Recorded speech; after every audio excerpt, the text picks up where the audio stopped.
G'day legends, Sammy here and welcome to Alvey's Essential Rig Series. Today we're going to be checking out the float Luderick or blackfish rig.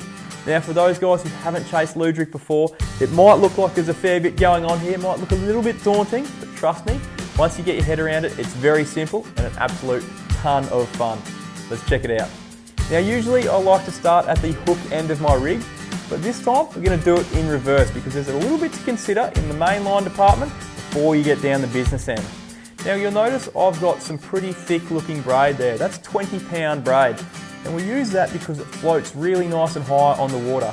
Now the alternative to this is using what's called float line, but you'll find after a while it does start to sink down a little bit and it can get roughed up. Where braid, it floats no matter what, it's also really strong.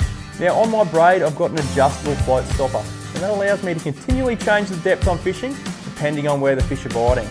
From there I've got a little bead which stops the float stopper going through the runners on my float. And then we have our float and they come in all shapes and sizes, but this long pencil style float I find to be the easiest to rig and the easiest to see out in the water. Below our float I've got another one of those beads which stops it slamming into a little swivel here, and that's where our braid stops, at this swivel. Now I use a locked blood knot to tie my braid to my swivel, and on the other side of my swivel we move into our tracing material. In this case I'm using 8-pound fluorocarbon. You could go as light as 6 or 4 in really clear water, or up to 10 if you're fishing an ocean ledge, somewhere where there's a lot of white water or dirty water and the fish won't be able to see it. Now I like to have that trace about 1 metre long, and that gives me plenty of room to space out my split shots. And we use varying size split shots so we can correctly weight down our float. Now a perfectly weighted float will sit about here in the water, so just the stem protrudes above the waterline, and that'll allow the Luderick to pull it down with almost no effort at all.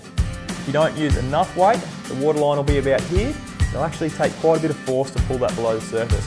Too much weight and you'll continually lose your float in between waves.